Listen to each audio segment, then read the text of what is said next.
चलिए दोस्तों, आज जा रहे हैं जतमई धाम। जतमई छत्तीसगढ़ की पर्यटन स्थलों में से एक प्रमुख पर्यटन स्थल है जो कि प्रकृति की गोद में बसा हुआ है। जतमई धाम अपने गरिबगंज जिले से 30 किलोमीटर और अपने रायपुर जिला से 78 किलोमीटर की दूरी पर स्थित है। चलिए दोस्तों, देखते हैं कि जतमई धाम का नज़ारा कैसा है।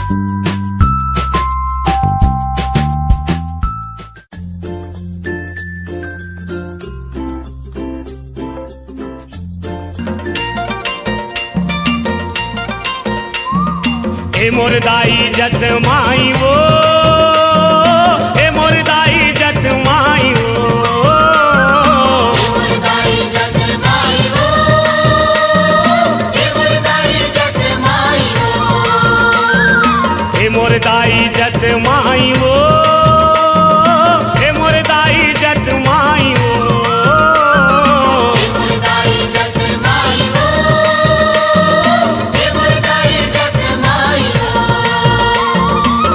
जल भितरी के जल देवती, जगमग बरे तोर ज्योति।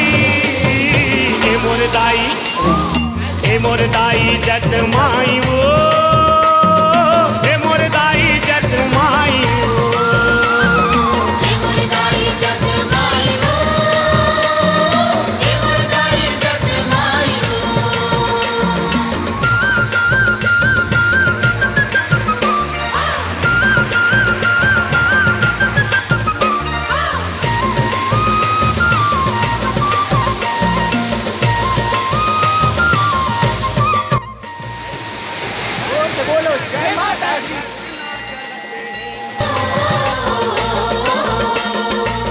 बैठे शिव जी तोर तरस करत है,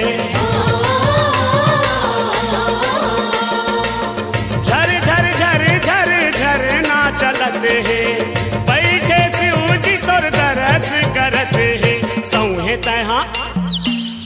तहा गंगा माई वो, हे मोर दाई जतमाई वो, हे मोर दाई जतमाई वो, हे मोर दाई जतमाई वो, हे मोर दाई जतमाई वो, हे मोर दाई जतमाई वो, हे मोर दाई जतमाई वो, हे मोर दाई जतमाई वो।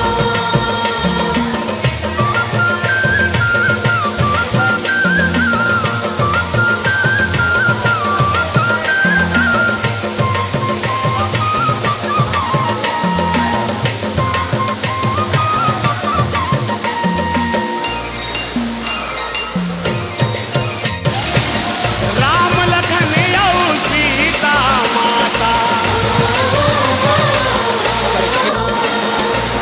9 दिन राती जागे जगराता।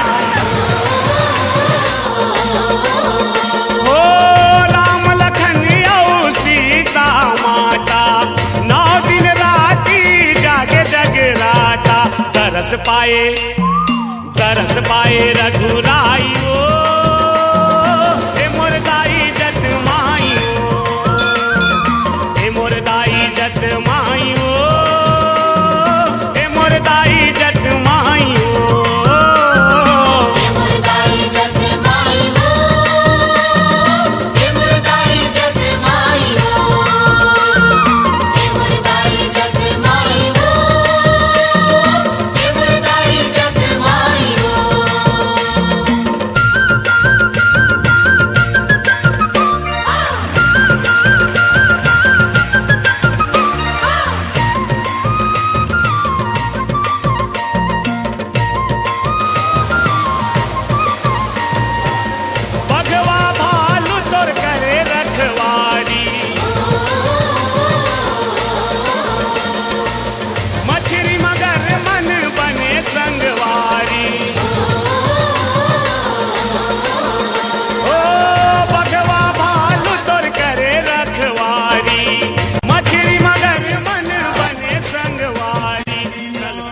कल्प वृक्ष रुख राई